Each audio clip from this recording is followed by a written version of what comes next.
Iran में तनाव का अमेरिका कनेक्शन क्या है? डोनाल्ड ट्रंप या कमला हैरिस? क्या इजराइल को रोकेगा ये चुनाव का नतीजा? लेकिन अमेरिका में राष्ट्रपति चुनाव है। महज 1.5 घंटे के बाद अमेरिका में वोटिंग शुरू हो जाएगी। अमेरिका का ये चुनाव मिडिल ईस्ट में युद्ध का भविष्य तय कर सकता है। इस बीच दावा ये किया जा रहा है कि ईरान किसी भी वक्त इजराइल पर हमला कर सकता है। मिसाइल से लेकर फाइटर जेट तक तैनात हो चुके हैं। खामेनेई के ट्रिगर दबाते ही अटैक हो सकता है। तो उधर इजराइल की तैयारी भी पूरी है। वायुसेना से लेकर थर्ड सिस्टम तक एक्टिव मोड में है। अगर ईरान ने हिमाकत की तो बारूदी प्रहार इजराइल से भी होना तय है। बड़ी जानकारी आपको बता दें, लेबनान में आईडीएफ ने बारूदी प्रहार किया है। हिजबुल्लाह के ठिकानों पर भीषण बमबारी की गई है इजरायली डिफेंस फोर्स द्वारा। आईडीएफ की बमबारी में पूरा गांव तबाह हो गया है। देखिए किस तरह की बमबारी आईडीएफ द्वारा की जा रही है, जिसमें पूरा का पूरा गांव तबाह कर दिया गया है।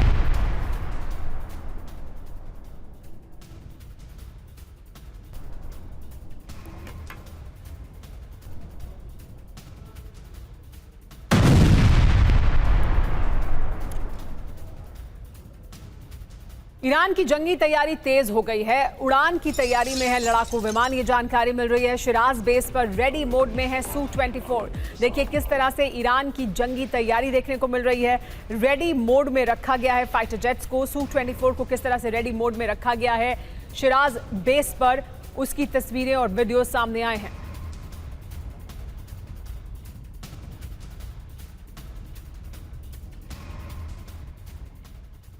और इस बीच लेबनान जंग पर आईआरजीसी चीफ ने बड़ा बयान दिया है। युद्ध में लेबनान की जीत होगी। आईआरजीसी चीफ हुसैन सलामी ने कहा है कि लेबनान की जीत होगी। मुझे लेबनान की जीत का पूरा विश्वास है। इस वक्त इजरायली डिफेंस फोर्स लगातार हिजबुल्लाह पर लेबनान में हमले कर रहा है। हिजबुल्लाह द्वारा भी वापस हमले किए जा रहे हैं इजरायल पर। ऐसे में अब आईआरजीसी चीफ हुसैन सलामी ने कहा है कि उन्हें यकीन है कि हिजबुल्लाह की जीत होगी, लेबनान की जीत होगी।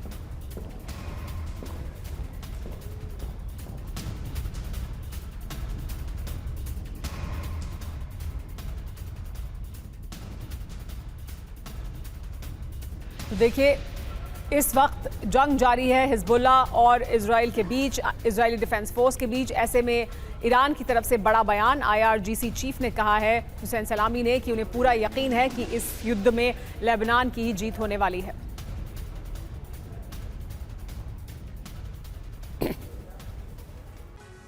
इस वक्त की बड़ी खबर, इराक से इजराइल पर बड़ा हमला हुआ है। ईरान समर्थित प्रॉक्सी ने अटैक किया है। इराक से इजराइल पर ड्रोन प्रहार किया गया। हाइफा पर 3 ड्रोन से हमला किया गया।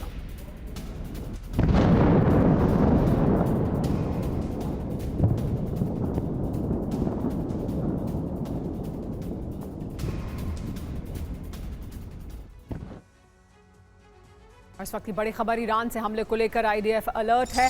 ईरानी हमले को लेकर खुफिया इनपुट हासिल हुआ है उसे। आईडीएफ को सीरिया, यमन और इराक से हमलों की आशंका है। अलर्ट मोड पर है इजराइल की वायुसेना।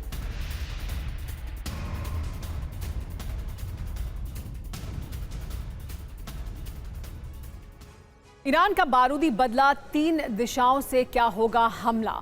दावा क्या किया जा रहा है ये जान लेते हैं। ईरान सीधे हमले की बजाय प्रॉक्सी संगठनों का सहारा लेगा, ये दावा किया जा रहा है, जिसमें यमन, इराक और सीरिया से इजराइल पर हमलों की आशंका जाहिर की जा रही है। तीनों देशों से एक साथ प्रॉक्सी हमला कर सकते हैं इजराइल पर, ऐसी जानकारी सामने आ रही है। द यरूशलेम पोस्ट के आधार पर ये जानकारी सामने आई है। इजराइल की तैयारी क्या है जान लीजिए। वायुसेना अलर्ट मोड पर है। आईडीएफ ने भी अपनी सतर्कता को बढ़ा दिया इस आशंका के मद्देनजर कि उस पर एक नहीं 3 तरफ से हमला हो सकता है। थर्ड सिस्टम को भी एक्टिव कर दिया गया है इजराइल द्वारा इस आशंका को भांपते हुए। कई टन बारूद भस्म हो गया है। लेबनान के कई इलाके गाजा की तरह नजर आने लगे हैं, लेकिन हिजबुल्लाह की हालत हमास जैसी नहीं हुई। हिजबुल्लाह अभी पूरी ताकत के साथ इजराइल पर लगातार हमले कर रहा है। सीरिया लेबनान बॉर्डर पर इजराइल की भारी बमबारी के बावजूद हिजबुल्लाह तक हथियार पहुंच रहे हैं। नसरल्लाह की मौत के बाद जैसी उम्मीद की जा रही थी, हालात उसके उलट हैं। इजराइल के एयर डिफेंस को कई बार नाकाम किया गया और इजराइल को भारी नुकसान पहुंचाया गया है। लेबनान के कई इलाके खंडहर बन गए,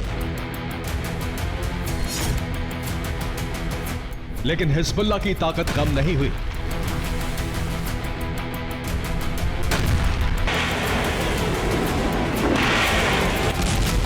हथियार के गोदाम और कई ठिकाने तबाह कर दिए, लेकिन इजराइल पर हमले नहीं रुके।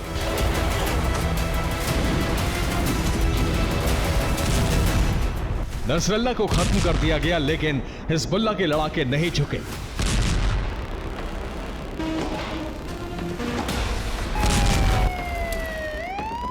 अब इसे इंतकाम कहें या ईरान की नई रणनीति, हिजबुल्लाह पहले से भी ज्यादा खतरनाक हो चुका है।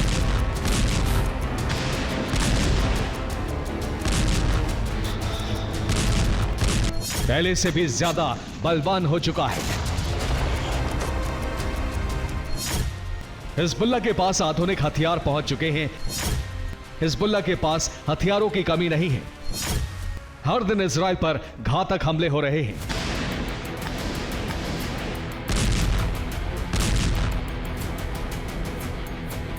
नसरल्लाह की मौत के बाद हिजबुल्लाह को संभालना और इजराइल के खिलाफ जंग को जारी रखना ईरान के लिए बड़ी चुनौती थी, लेकिन ईरान ने हिजबुल्लाह को बिखरने नहीं दिया और अब उसका अंजाम इजराइल भुगत रहा है।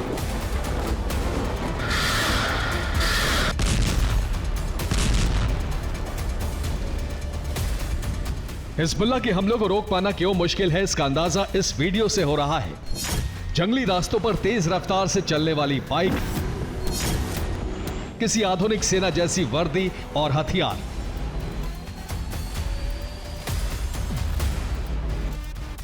और जमीन के नीचे लंबी लंबी सुरंगें।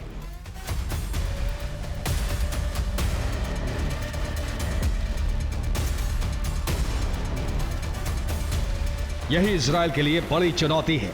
हिजबुल्लाह के अंडरग्राउंड ठिकानों में हथियारों का जखीरा है।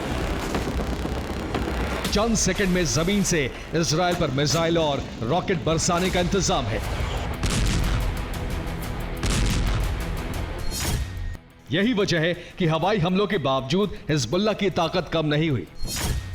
सुरंगों से इजराइल पर रॉकेट हमले जारी हैं। हिजबुल्लाह के गुरिल्ला हमलों से भारी नुकसान हो रहा है।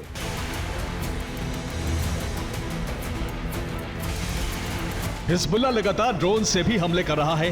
दावा है कि रूस की तकनीक से बनाए गए नए ड्रोन बार बार इजरायली एयर डिफेंस को नाकाम कर रहे हैं। रविवार को भी इजराइल में एक ड्रोन धमाका हुआ। वादी एरा इलाके में ड्रोन एक हाईवे के किनारे गिरा, जिसके बाद आग लग गई। हिजबुल्लाह का एक और ड्रोन भी इजराइल में घुसने में कामयाब रहा, लेकिन उसे हेलीकॉप्टर से नष्ट कर दिया गया।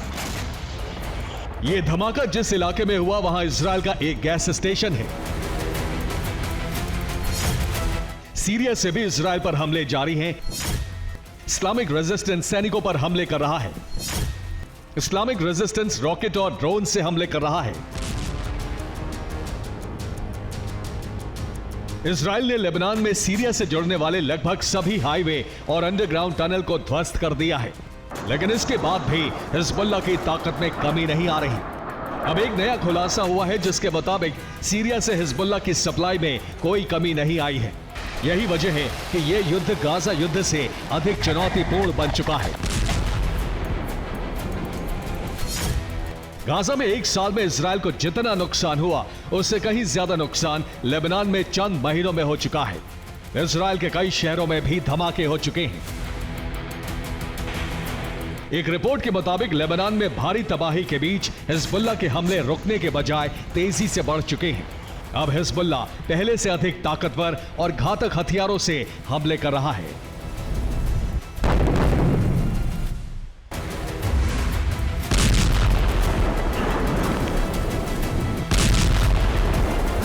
ईरान से हथियारों की सप्लाई जारी है और आईडीएफ के ग्राउंड ऑपरेशन में हथियारों की लगातार बरामदगी हो रही है। ईरान और रूस ने हिजबुल्लाह को बड़े पैमाने पर एंटी टैंक मिसाइलों की सप्लाई की थी। लेबनान में 10,000 से अधिक मिसाइल जब्त की गई हैं। रूस की हजारों कॉर्नेट एंटी टैंक मिसाइल मिली हैं। ईरान की अल्मास एंटी टैंक मिसाइलों की बरामदगी हुई है।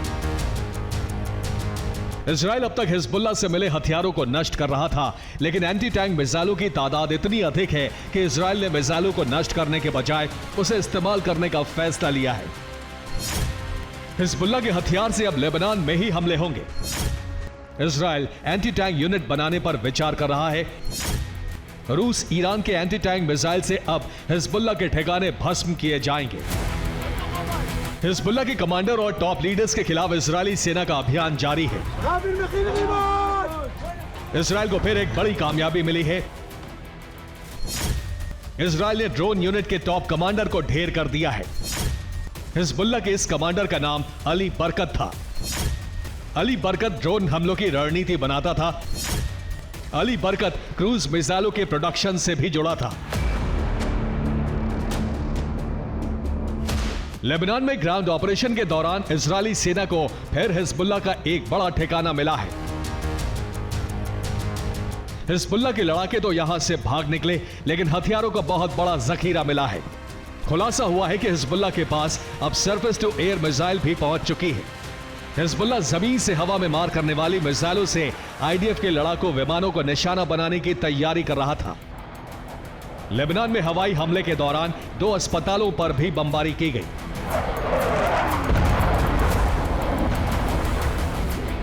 इजरायल की सेना अब लेबनान में हमलों को 4 गुना तेज करने जा रही है ताकि हिजबुल्लाह के हौसले को खत्म किया जा सके। Bureau report, TV9 Bharatvarsh. तो निगाहें मध्य पूर्व पर हैं। पश्चिमी इंटेलिजेंस सोर्स ये कह रहे हैं कि ईरान एक बार फिर तैयारी कर रहा है। ईरानी मिसाइलों के निशाने पर इजरायली सैन्य ठिकाने हैं। इस बार जो हमला होगा वो पिछले महीने के हमले से कई गुना बड़ा होगा।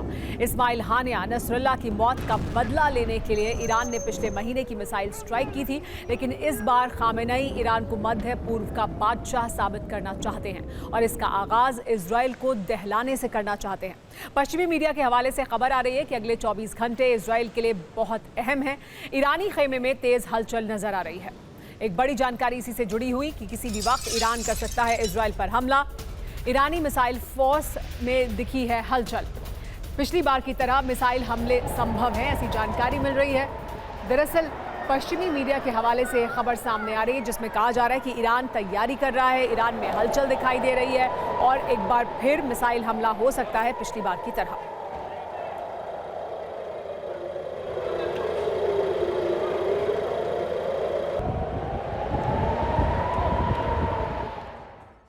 तो ईरानी हमले का अगला अध्याय क्या होगा, ये जानकारी इस वक्त हर कोई जानना चाहता है। पहले कभी इस्तेमाल नहीं हुए हथियारों से हमले होंगे, ऐसा कहा जा रहा है। पहले के मुकाबले ज्यादा तीव्रता वाले हथियारों का भी इस्तेमाल होगा।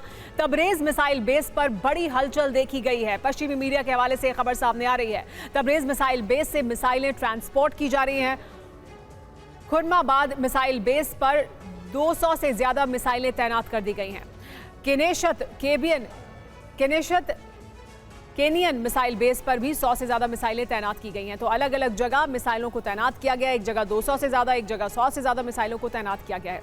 ईरान के पलटवार का ब्लूप्रिंट तैयार है, लेकिन ऐसी जानकारी सामने आ रही है इजरायल पर 300 से ज्यादा मिसाइल से हमला संभव है। हाइपरसोनिक मिसाइलों से हमले किए जा सकते हैं। इराकी एयरबेस का इस्तेमाल करेगा ईरान, ऐसी जानकारी मिल रही है। इजरायल के डिफेंस सिस्टम और एयरबेस पर हमले संभव हैं। अलग अलग मीडिया सूत्रों के हवाले से ये जानकारी निकलकर सामने आ रही है। गाजा की जंग का लेकिन विस्तार अब पूरे अरब में हो चुका है और गाजा लगभग समतल हो गया है। लेकिन इजरायल की सुरक्षा के नाम पर बेन्यामिन सेना का नरसंहार गाजा में रुकने का नाम नहीं ले रहा। इजरायल अपने इस नरसंहार को जायज ठहराने के लिए हर रोज एक नई दलील देता है, जो कुछ समय के बाद जांच में प्रोपेगेंडा साबित होता है। इजरायल का एक ऐसा ही प्रोपेगेंडा सिनवार को लेकर था। अब सिनवार की पोस्टमार्टम रिपोर्ट के मुताबिक सिनवार ने मौत के 3 दिन पहले से ही कुछ खाया नहीं था।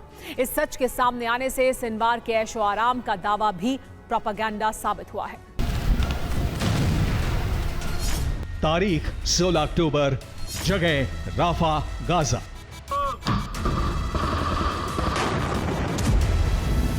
सोलह अक्टूबर की इस तस्वीर को गाजा कभी नहीं भूल सकता। यह हमास के पूर्व चीफ याह्या सिनवार का आखिरी वीडियो था। यह वीडियो उस ड्रोन में लगे कैमरे से शूट किया गया जिसे इस इमारत में हमास लड़ाकों की टोह लेने के लिए भेजा गया था।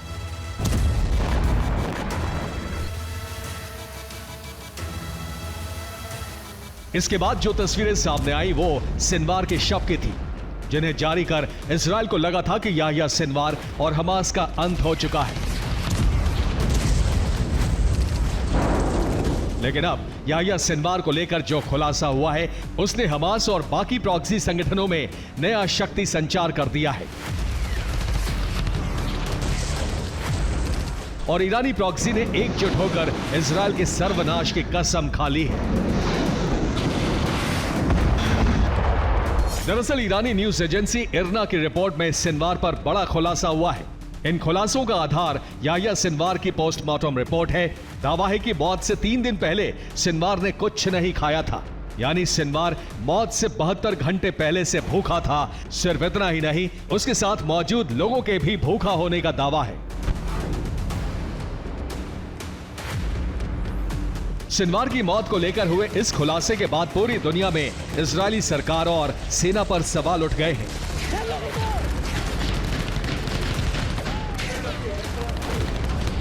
सवाल उठने की वजह वो दावे हैं जिनके आधार पर इजरायल ने UNRWA को गाजा में राहत सामग्री पहुंचाने से बैन कर दिया था।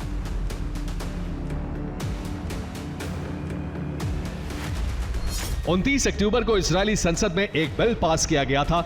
इस बिल के जरिए संयुक्त राष्ट्र की एजेंसी पर गाजा के लोगों को राहत सामग्री पहुंचाने से रोक लगा दी गई, जिसके बाद अब गाजा में UNRWA मदद नहीं पहुंचा पा रहा।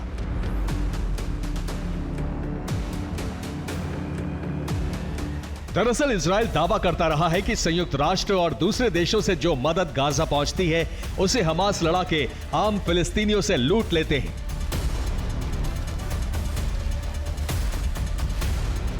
और इसी के दम पर वो इजरायल से जंग लड़ रहे हैं। यही वजह है कि इजरायल ने इस मदद पर बैन लगा दिया है। लेकिन याह्या सिनवार की पोस्टमार्टम रिपोर्ट से जो खुलासा हुआ वो इजरायल के इस दावे को झूठा साबित कर रहा है।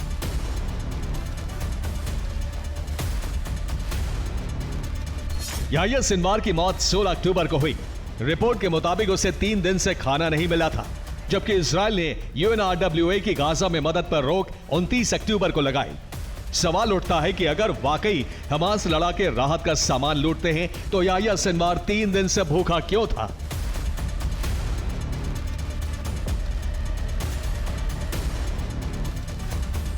अब दावा किया जा रहा है कि इजरायल हमास के खिलाफ प्रोपेगेंडा चलाकर गाजा के बाशिंदों को भूखा मारना चाहता है।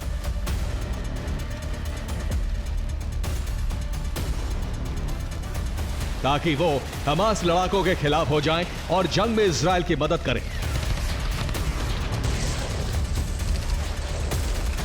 सिनवार को लेकर हुए खुलासे के बाद पूरी दुनिया में इजरायली सरकार के उस प्रोपेगेंडा पर भी सवाल उठ रहे हैं जिसमें उसने दावा किया था कि सिनवार और हमास के टॉप कमांडर सुरंगों में ऐशो आराम की जिंदगी बिताते हैं।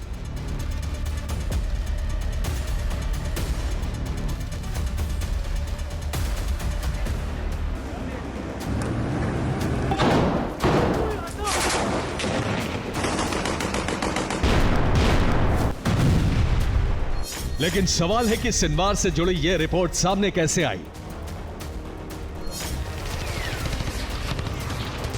दरअसल इस खुलासे को इजरायल सरकार में नेतन्याहू के बेहद करीबी अधिकारी से जोड़कर देखा जा रहा है, जिसे हाल ही में इजरायली जांच एजेंसियों ने गिरफ्तार किया है। इस अधिकारी का नाम है एली फेल्डस्टीन। एली फेल्डस्टीन इजरायली सरकार में प्रवक्ता है। फेल्डस्टीन पर कई खुफिया रिपोर्ट लीक करने के आरोप हैं। एली फेल्डस्टीन को नेतन्याहू का बेहद करीबी माना जाता है। अक्सर बड़े इवेंट्स पर वो बेंजामिन नेतन्याहू के साथ नजर आते हैं। इजरायल न्यूज एजेंसी वाईनेट की रिपोर्ट के मुताबिक एली फेल्डस्टीन पर आरोप है कि उन्होंने ईरान पर हमले से जुड़े दस्तावेज पहले ही लीक कर दिए थे, बंधक समझौते से जुड़ी खुफिया जानकारी लीक की, गाजा में IDF ऑपरेशन से जुड़ा सीक्रेट डेटा लीक किया। अब माना जा रहा है कि ईरान तक याह्या सिनवार की पोस्टमार्टम रिपोर्ट पहुंचाने के पीछे भी उन्हीं का हाथ है। रिपोर्ट लीक होने की सच्चाई जो हो, लेकिन इस नए खुलासे के बाद हमास समेत दूसरे प्रॉक्सी को नई संजीवनी जरूर मिल गई है। इन संगठनों ने इजरायल पर हमले तेज कर दिए हैं, खासकर हूती ने। हूती ने ऐलान किया है कि वो रेड सी में इजरायल के हर जहाज को टारगेट करेगा। उसने अमेरिका के प्रस्ताव को भी ठुकरा दिया है। जो हूती को रेड सी में हमले रोकने के लिए भेजा गया था। प्रॉक्सी संगठन के एक्शन और सिनवार से जुड़ी रिपोर्ट सामने आने के बाद बौखलाए इजराइल ने गाजा में तबाही तेज कर दी है। यह राफा का वीडियो है जहां इजराइल बुलडोजर और क्रेन के जरिए खंडहर इमारतों को गिरा रहा है। इजराइल ने जबालिया में अपनी काफिर ब्रिगेड को उतार दिया है, जिससे पूरे जबालिया को जल्द से जल्द खाली करवाने का आदेश दिया गया है। इजराइल ने गाजा पर एयर स्ट्राइक की, जिसमें हमास का एक और कमांडर राफात इब्राहिम महमूद मारा गया। दावा है कि यह 7 अक्टूबर के हमलों में शामिल था। ये गाजा शहर की तस्वीरें हैं। यहां भी इजराइल ने रात के वक्त बमबारी की। सिर्फ इतना ही नहीं, इजराइल ने हमास की अंडरग्राउंड हथियार फैक्ट्री को भी खोद निकाला है। दावा है कि यहां हमास बम बनाता था। इजराइल के अचानक हमले तेज करने की वजह उसके एक्सपोज होने का डर माना जा रहा है। दरअसल इजराइल को डर है कि इन खुलासों के बाद उसने गाजा में जो बैन लगाए हैं उन्हें हटाया जा सकता है। इसके अलावा अमेरिका उसे हमले रोकने के भी आदेश दे सकता है। अब इससे पहले कि कोई एक्शन हो, इजराइल गाजा को राख बना देना चाहता है। Bureau report, TV9 Bharatvarsh. America का नया राष्ट्रपति कौन होगा, ये अब से कुछ घंटों में तय हो जाएगा।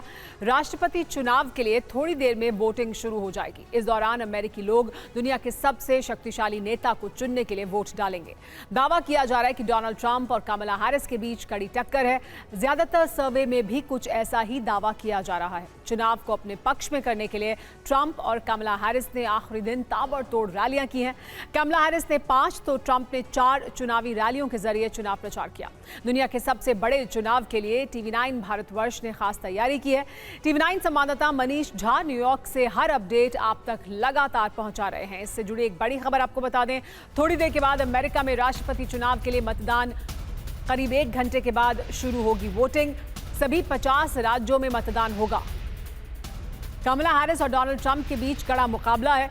अमेरिका चुनाव पर TV9 भारतवर्ष पर हम बहुत बड़ी कवरेज आपको लगातार दिखा रहे हैं। अमेरिका के अलग अलग राज्यों में TV9 संवाददाता मौजूद हैं। हम ग्राउंड रिपोर्ट्स आपको लगातार दिखा रहे हैं। पूरी दुनिया की नजरें टिकी हुई हैं अमेरिका के इस चुनाव पर, और इसकी हर अपडेट आपको लगातार TV9 पर मिल रही है। लेकिन चुनाव प्रचार के आखिरी दिन ट्रंप और कमला हैरिस ने अपनी पूरी ताकत झोंक दी। दोनों ने पेंसिल्वेनिया में प्रचार किया। कमला हैरिस ने पेंसिल्वेनिया में 5 रैलियां की। ट्रंप ने 4 चुनावी रैलियां की हैं। उत्तरी कैरोलिना, पेंसिल्वेनिया, मिशिगन में प्रचार किया है दोनों ने। तो दोनों प्रतिनिधियों ने पूरी ताकत झोंक दी आखिरी कुछ घंटों में चुनाव प्रचार करने में। कमला हैरिस ने 5 चुनावी सभाएं की तो डोनाल्ड ट्रंप ने 4 चुनावी सभाएं। और अब आपको ट्रंप और कमला हैरिस की अंतिम रैली की अहम बातें सुनवाते हैं। अपनी अंतिम सभा में दोनों नेताओं ने एक दूसरे पर करारा हमला किया। तो जीत का पेंसिल्वेनिया फैक्टर क्या है? 3 बड़ी बातें आइए आपको बताते हैं। आखिरी दिन ट्रंप और कमला हैरिस ने अपनी पूरी ताकत झोंक दी है। देखिए क्या कुछ हुआ है। दरअसल 3 बड़ी बातें जो भरकर सामने आई हैं। आखिरी दिन ट्रंप और कमला हैरिस ने अपनी ताकत झोंकी। पेंसिल्वेनिया में कमला हैरिस ने 4 चुनावी रैलियां की, जबकि ट्रंप ने 4 जगह चुनाव प्रचार कर वोट मांगा। इसके अलावा पेंसिल्वेनिया में अहमियत क्यों है इसकी? क्योंकि यहाँ 19 सीटें हैं। डेमोक्रेट्स की ताकत का ये सबसे बड़ा केंद्र है और 2016 में ट्रंप की जीत में इस स्टेट ने अहम भूमिका निभाई थी। ट्रंप और कमला हैरिस दोनों के क्या जीत को लेकर उनकी तरफ से दावे हैं। देश बर्बादी के कगार पर है ये कहना है ट्रंप का, और वही उसे बचा सकते हैं। वहीं कमला हैरिस का ये कहना है कि एकजुट भविष्य का वादा वो लगातार करें कि हमें एकजुट होकर भविष्य का सामना करना पड़ेगा। लेकिन पेंसिल्वेनिया में जो पोल्स है वो क्या तस्वीर दिखा रहे हैं, पोल्स क्या बता रहे हैं, ये वो आपको बताते हैं।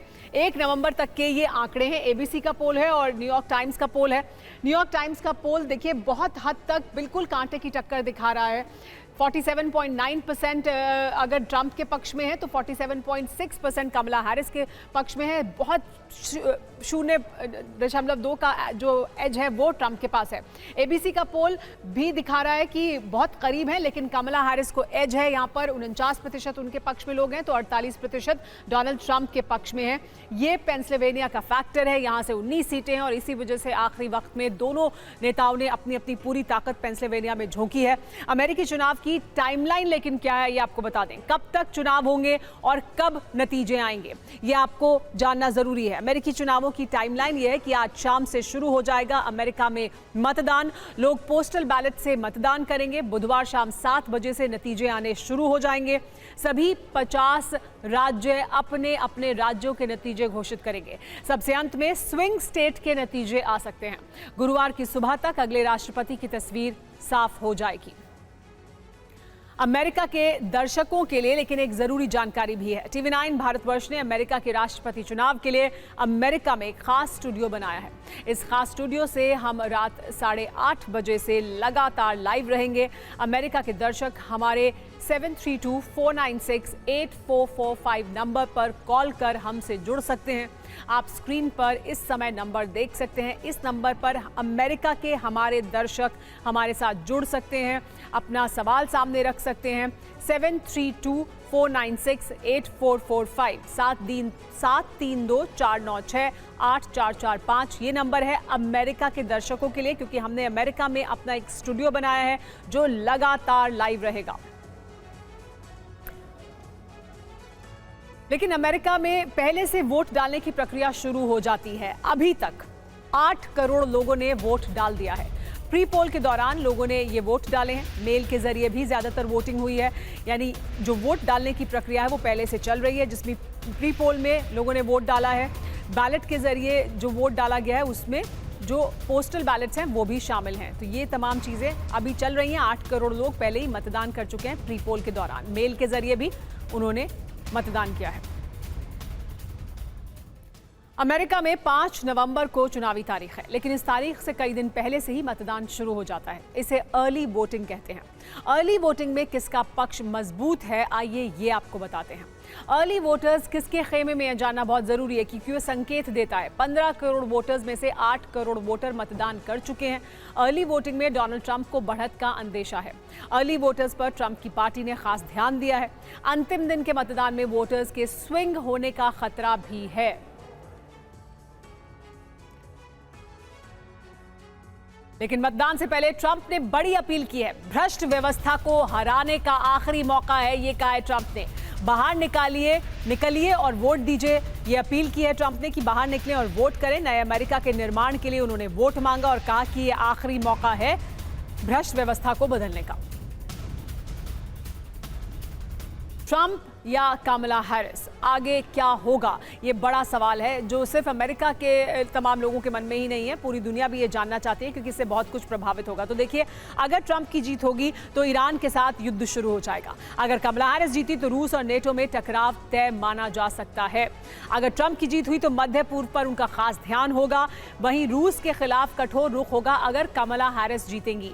अगर ट्रंप जीते तो ईरान के परमाणु प्लान पर और सख्ती बरतेंगे। लेकिन अगर कमला हैरिस जीती तो यूरोप में युद्ध का खतरा और ज्यादा बढ़ जाएगा, क्योंकि नेटो वर्सेस रूस का खतरा भी बढ़ता चला जाएगा कमला हैरिस के जीतने के साथ ही। लेकिन न्यूयॉर्क में मौजूद हैं टीवी 9 भारतवर्ष संवाददाता मनीष झा। उनकी रिपोर्ट आइए आपको दिखाते हैं कि ट्रंप या कमला हैरिस के जीतने पर दुनिया में क्या असर होगा। कुछ ही घंटों में अमेरिका की जनता डोनाल्ड ट्रंप और कमला हैरिस की किस्मत का फैसला करने वाली है। वैसे तो अमेरिकी चुनाव का असर पूरी दुनिया पर पड़ता है, लेकिन 2 ऐसे खास व्यक्ति हैं जिनका इस चुनाव में सीधा सीधा संबंध है। एक है यूक्रेन के राष्ट्रपति जेलेंस्की और दूसरे हैं दुनिया के सबसे अमीर व्यक्ति में से एक एलॉन मस्क। और ऐसे में इस चुनाव का सीधा सीधा असर इन दोनों पर पड़ेगा। अगर ट्रंप जीतते हैं तो फिर ऐसे में ट्रंप पहले ही ऐलान कर चुके हैं कि वो रूस और यूक्रेन के युद्ध को बंद करा देंगे, यानी वो जेलेंस्की पर दबाव डालेंगे कि वो तमाम तरह की रियायतों को माने, तमाम तरह के कंडीशन को मान जाए और फिर वो इस युद्ध में अमेरिका अब उसका साथ नहीं देगा, इसलिए रूस के साथ बातचीत के लिए टेबल पर आ जाए। वहीं दूसरी तरफ एलन मस्क के खिलाफ इस वक्त बहुत सारी जांच चल रही है और अगर ट्रंप जीतते हैं तो वो सब जांच खत्म हो जाएगी।